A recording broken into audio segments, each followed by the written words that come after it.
Okay, Mark, into our next segment. I'm joined on set by attorney at law Martin George. So, George, welcome. Best wishes for the new year. Thank you, and You've same not to you. been here in a while. Yes, it's been a while. Thank you. Best wishes to you as well. There are a number of issues we can all talk on. The revelations in the parliament about major salaries yesterday coming.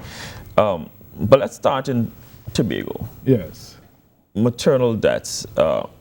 Rose Gordon died New Year. And following that, physicians have been suspended.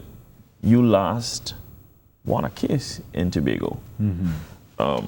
That would have been Lucina Shepherd and her infant back in May 2015. Yes, that's right. They died in October 2014.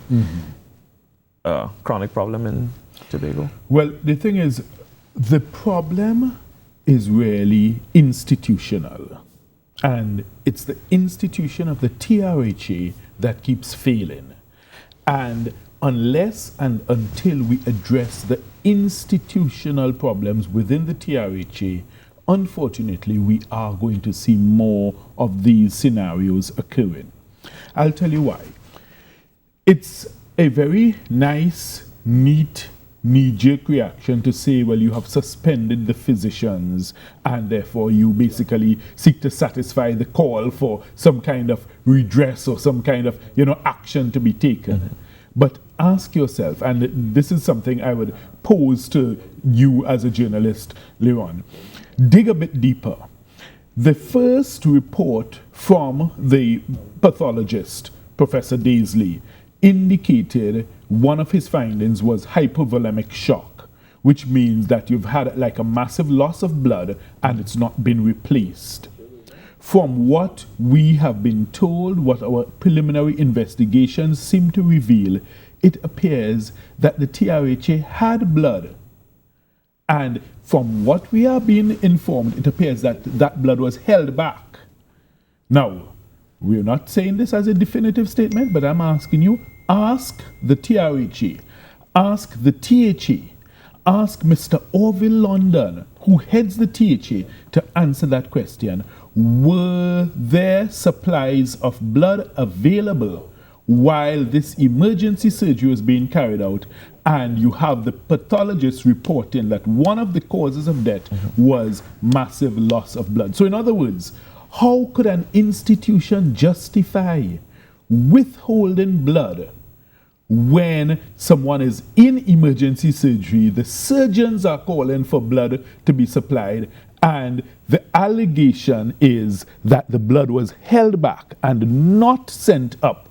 2 units were sent up, but I understand that there were more units available. But as I say, let's ask the question. Let's ask Mr. Orville London to explain that, because we see him in the press expressing his sorrow and his concern, but we must move beyond that. It can't just be nice words and platitudes and you deliver a eulogy at the funeral and you say all these nice things. Let's get to the hardcore facts. And I asked this morning on television, was there a scenario where you had additional units of blood available and these were not made, present for the use of the surgeons, and then you suspend the surgeons as a result? Ask yourself what is really happening here. You saw Dr. Maria Dillon Remy, who is a consummate professional. She resigned from the TRHA board. And from what we are being told, she resigned in frustration at the way the TRHA is functioning. So we must move beyond the personalities and look at your systemic failure of the institution that is the TRHA. Remember, the TRHA has been functioning as a rogue entity for years. And this is documented. This is not Martin George saying so. This is, you had Gladys Gaffur, who was chairman of the last commission of inquiry into the public health sector in Trinidad and Tobago. It was a massive inquiry. They undertook several investigations, several interviews. And in the report of that 2007 commission of inquiry, you must go and look at it. You will see the chairman, Gladys Gaffur, she berated the Tobago Regional Health Authority as being uncooperative. They refused to supply documents. They refused to answer questions. They refused to give information. So in other words, for years they have been functioning as a law unto themselves. And this is permissible because they are not under the direct control of the Minister of Health. The TRHA is the only regional health authority throughout all of Trinidad and Tobago that can function like this. And they are mismanaging themselves into oblivion. It raises the question, and I say that because we had a discussion with Minister Franklin Khan last year about local government reform and saying that the Tobago model should be the one to be followed. So if the Tobago model in terms of delivery of service should be the one to be followed, and you have this issue saying that the TRHA has been a rogue institution, what then are we looking at if we go ahead in that area? Well, I would imagine that when he said it is the model to be followed, I think he was speaking in terms of the question of the autonomy and responsibility. But it's just not a question of giving somebody autonomy and giving them responsibility. It is how they manage that. And if you look at the track record, look at the Auditor General's report in respect of the THA. The Auditor General had scathing reports, damning indictments of the THA and its lack of proper financial recording, lack of proper financial accounting, failure to produce documents. So the very same things. So in other words, you look at it across the board. And that's why I say you move beyond the personalities. This is not Martin George saying so. This is the Auditor General saying so and criticizing the THA. So they have not been managing things, and they are directly responsible for the Tobago Regional Health Authority, the TRHA, and they have mismanaged that also. When you had the last case back in 2015, Miss Lucina Shepherd, initially after she and her infant died at the Scarborough General Hospital, as you said, the THA was holding back. The TRHA was holding back on information. It so happened they amended their defense, if you put it that way, if my memory serves me right, and they admitted culpability, and there was a settlement. But you're also pushing for the report to be released. Because has that been released? No, and this is what we're saying. So that's why, unfortunately, I have to be very, balanced in what I say. But I also am calling on Mr. Orville London when he comes out in public and he's expressing sorrow over the death of Rose Gordon. I am saying that death may have been prevented if they had released that report. Because let me tell you, it's the same hypovolemic shock. That finding is the same finding as one of the causes of death of Lysiana Shepherd. So in other words, since October 2014, you had a mother dying, and one of the causes of death listed by the pathologist, hypovolemic shock. You have a big investigation, use public money, taxpayers' money, and you fund this big investigation. A high-powered team headed by Dr. Albert Prasad comes up. They interview lots of people, including our client. We went down with our client. We gave evidence. We testified. We assisted, participated.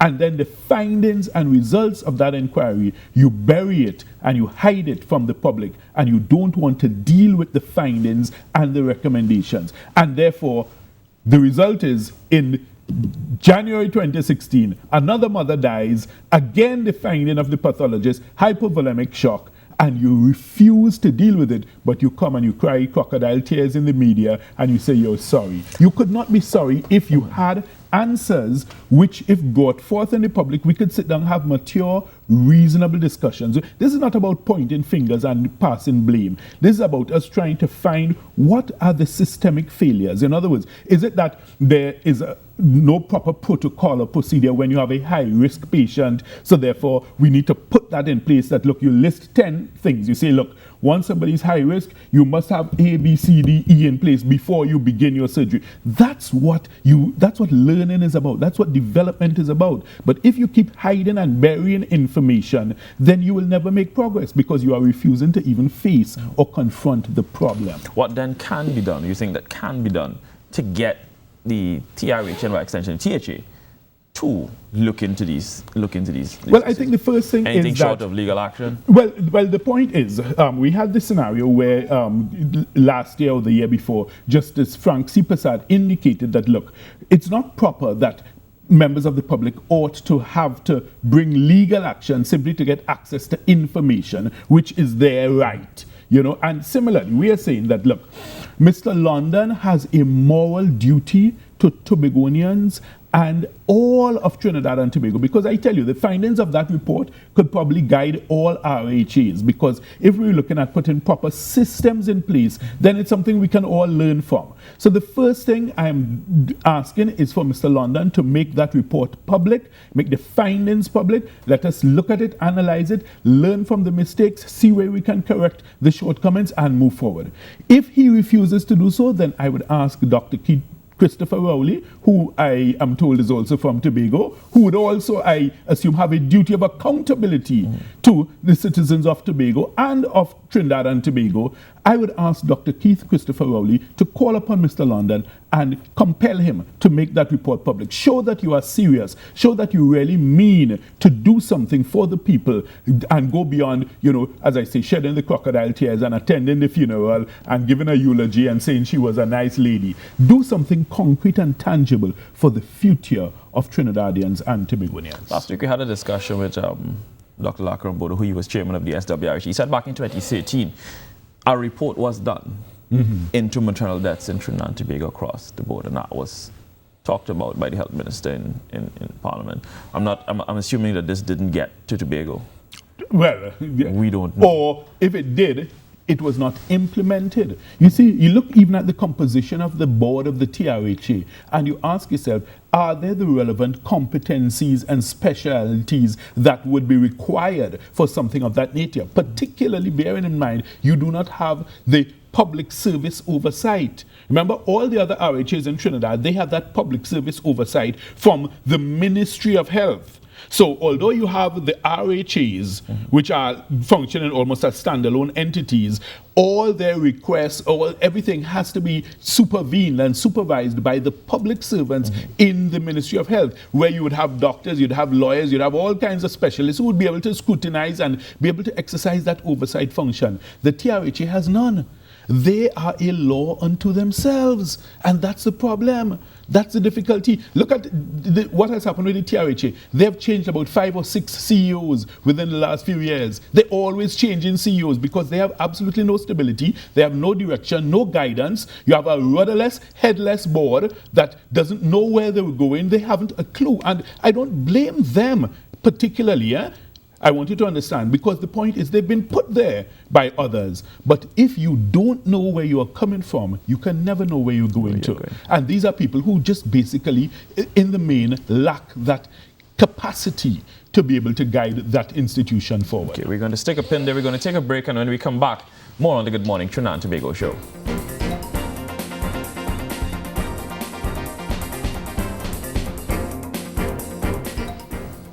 Welcome back to the Good Morning Trinidad and Tobago show. We continue the discussion with Attorney at Law Martin George. We spoke about the maternal deaths a short while ago. The last time, if we can switch the topics, the last time he was here, we spoke about crime in Tobago, and the major issue that came out back then would have been the murder of the Wheelers, Richard and Grace Wheeler. Friends, colleagues of yours, and basically known around the island. How has it been since then and now? Well, the thing with Tobago and the crime situation is that, unfortunately, Leon, a lot of it still goes largely unreported. You've had many instances where hoteliers would tell me, or clients who have businesses, they would tell me that, look, persons have been either robbed, they've been beaten, they've been assaulted. But I think a lot of these people have reached the point where they think that it's just too frustrating to even bother with making a report officially, or if they do, they find that there isn't enough action taken. So I think that really we have to analyze the truth of what is happening on the ground in Tobago. And it may be that the scenario